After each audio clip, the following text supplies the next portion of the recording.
This is KGW News at Sunrise. Amari, what's good, bro?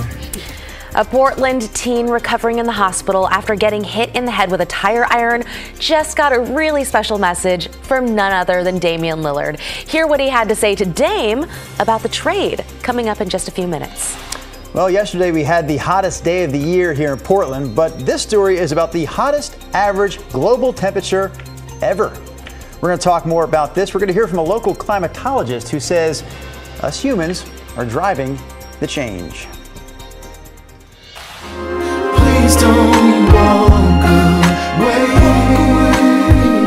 from our Yeah, chill way to start the morning. Maroon 5 band member and Grammy Award winner PJ Morton is coming to Portland this weekend, where you could see him perform for free coming up at 5:15.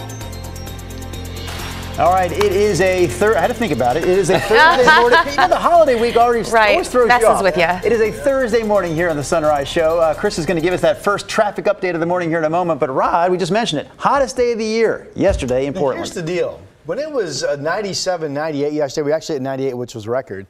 The heat index was 93. Now I'm forecasting 93 today with higher humidity that will probably feel like 93. So is it going to be cooler? Or not? That's the riddle. All right. Blue skies up top. We still have that wildfire haze hanging down low. We're at 65 degrees. On the one hand, the actual air temperature expected to be 5 degrees off of yesterday's pace, but this will still become the fourth day in a row of hitting 90 degrees, and we usually classify that as a heat wave. Now, starting tomorrow, we'll be back down to the 80s, but here we are today. 65, 80 at noon, 93 at 5 p.m. Sun up this morning at 5:28. Here is Chris McGinnis. Another scorcher. All right, let's get you out the roads. And of course, the only real significant issue that we have out there remains the SR-14 closure. That remains closed for the wildfire fighting efforts with the Tunnel 5 fire. It's closed from White Salmon, milepost 65, back towards the Underwood area, milepost 56. Interstate 84 continues to be your workaround. The trip locally, I-5 at SR-14 and the Interstate Bridge, southbound I-5 rolling right along. And your trip out of Tualatin, both directions here on I-5 near the 205 interchange. That looks good as well. Guys, no crashes, no unexpected delays to report just yet. All right, Chris, thanks for that update. Our first news headline in the morning comes from southeast Portland. We're going to take a live look there right now. This is the Lentz neighborhood of southeast Portland, where 2 people died in a rollover crash that involved 2 cars. Police say this happened a little after 9:30 last night at Southeast 96th and Foster. We can tell you again that this happened just after 9:30 last night, and in addition to the 2 people who died on the scene, 2 more people were taken to the hospital. There's still no word though on the cause of that accident. Now to a live look at the Tunnel 5 fire. It has been burning in the gorge since Sunday. Look at that sky orange. You can see a little bit of smoke there too. Crews tell us it has not grown substantially because they've been able to successfully hold the fire line. It's still burning at about 550 acres and is 5% contained. Now this is in Skamania County on the Washington side of the gorge, about 2 miles west of White Salmon. 10 homes have been lost so far. Level 3 evacuations remain in place for about a 2-mile radius around the fire. The Skamania County Sheriff's Office Facebook page will be the best resource for any and all evacuation information. Meantime, SR-14 still shut down due to the fire. Crews say they're keeping a close eye on wind that could shift and change the direction of that fire. All right, we also want to let you know this morning that there is a camera outage at the Oregon DMV. So for the time being, you cannot get a license, you cannot get a permit. We got word of this outage just yesterday. A DMV spokesperson says they're not sure what caused the outage or when it's going to be fixed, but they did say that this outage is not related to the recent data breach that compromised millions of people's personal information.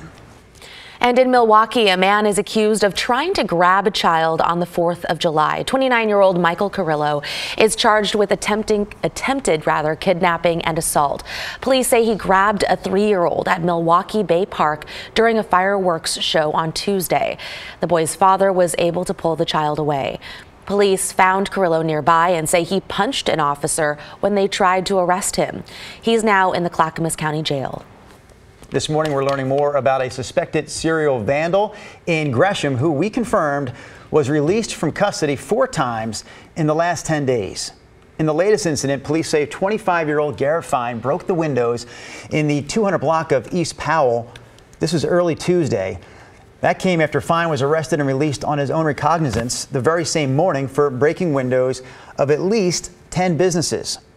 The other two arrests were back on June 27th and on June 29th, both for allegedly causing thousands of dollars in damage. Fine was issued a citation for one of those and didn't appear at his arraignment for the other one. We talked with one man who is a martial arts studio owner. He talked about his business getting hit. I'm a very much support the blues, support law enforcement and so forth. And when you have certain loopholes that allow somebody to create the kind of damage that was created, yet be allowed out because they weren't quote unquote violent, I'm not in agreement with that.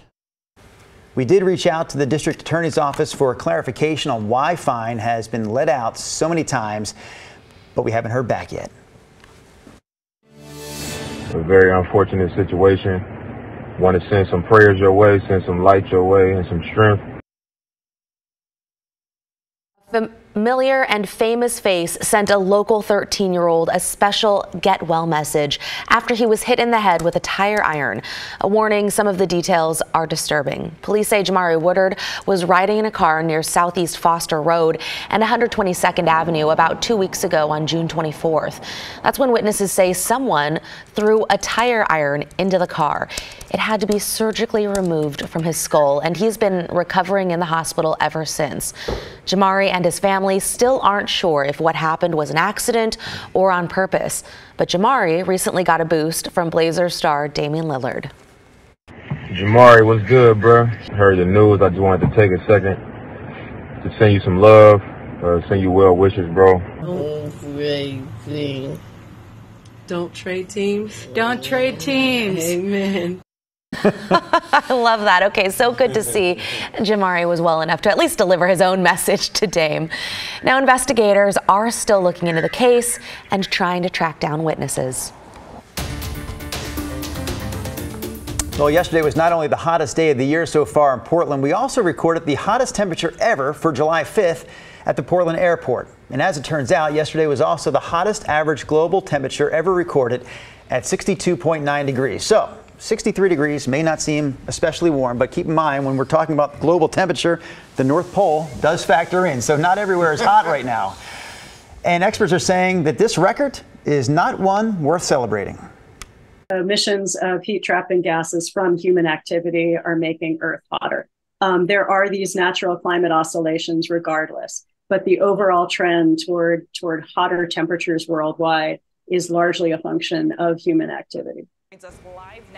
This story made national headlines yesterday, and our own Ashley Grams showed up on NBC's afternoon show News Daily. She was talking again about that record high that we saw in Portland yesterday, a record high for the 5th of July. Yeah, 62.9, 63 doesn't sound like a lot, but this is the average globally we're talking about, right? Keep in mind, as you mentioned, includes the North, also includes the South Pole. Those poles get factored into the global temperature. And it's the mean temperature. So you're averaging the high and the low. So if you're thinking, well, that's not so bad, but it gets cool in the desert at nighttime. It does do that. Let's start with our record for the date yesterday, site specific to PDX, 98 degrees. That was our forecast high. We made it. Remember, the old record for July 5th was 96 back in 2015. Troutdale also hit 98, and then the Dallas hit 101. Most of the valley was, in fact, anywhere from 96 to 97 to 98 degrees. Hood River did 97. Hillsborough, also McMinnville. The thermometer out at McNary Field in Salem didn't function yesterday, so we don't have a report. Now this, I noticed this, and then Drew and I didn't even talk about this before we started to work this morning, but he mentioned it in our 4:30 a.m. show, so he noticed it too. It was really dry. You've heard the phrase, it's a dry heat, relax. That's what we experienced yesterday. So 98 came at 4:05 in the afternoon. At 5 p.m. out at the airport, it was still 97 degrees, but it felt like only 93. How about that? The dew point 43. The relative humidity was pretty much desert dry at only 15%. Often when we're this warm, we can, maybe not often, but we can be up in the 30% range for a humidity factor. So that's the reason it was actually cooler feeling than the actual air temperature. And maybe, especially if you were in the shade outside playing or working yesterday, you were thinking, Doesn't feel like 98. You would have been correct. All right, here's a look at what's not going on. Another completely dry travel day if you're going up to Seattle or driving southward down into Northern California over into Boise. We do have morning fog pockets and low clouds at the beach. Here's Aquina Bay live this morning, 52 degrees. And we still have that wildfire haze or smoke hovering the horizon. This is the blue sky up top from the Wells Fargo building this morning. Air quality currently is being reported as good to moderate, and we are expecting improving air quality numbers by later today and by tomorrow. I think we're back to just all good air quality. Most, if not all, of that wildfire haze will be washed out.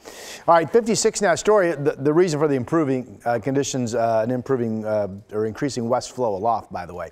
65 in Portland. The Dow's in the mid 60s, as is Portland. It's 58 degrees down Eugene. You see Salem still not reporting a temperature. We're in the 60s at the coast today, and here in the valleys, we're still up into the 90s. It's just going to be closer to 90 or 93. That shows 90 in Salem and McMinnville. And then here's our 7-day all dry. 93 today, but only 80s tomorrow. And there's the dry weather into Wednesday of next week. That is your forecast. Like in the 80s. Okay, thanks, Rod. Maroon 5 keyboardist PJ Morton coming to Portland. That is coming up at 5:15. All the details on his performance in Southeast this weekend. But before we get to that, here's a quick listen to Maroon 5's latest release, Middle Ground. I don't need someone to love, I just need